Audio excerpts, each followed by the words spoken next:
আসসালামু আলাইকুম। Tasty cook চ্যানেলে আপনাদের স্বাগতম। আপনারা সকলে ভালো আছেন, আমরাও ভালো আছি। আজকে একটি নতুন রেসিপি নিয়ে হাজির হলাম।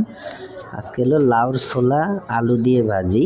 আপনারা অনেকে লাউ কিনে বাজার থেকে লাউ কিনে ছোলা ফেলাই দেন। ছোলা না ফেলিয়ে এইভাবে রেসিপি করতে পারেন এবং রান্না করলে খুবই সুস্বাদু লাগে। ভাজি করলে তো অসাধারণ। আপনারা বাসায় ট্রাই করবেন, আমার মনে হয় ভালো লাগবে এবং লাইক, কমেন্ট, শেয়ার, সাবস্ক্রাইব করবেন, পাশে থাকবেন, আমাদের সাপোর্ট করবেন। রান্না সম্পর্কে কোনো তথ্য জানতে চাইলে আমাদেরকে কমেন্ট করবেন। সকলে ভালো থাকেন। আসসালামু আলাইকুম।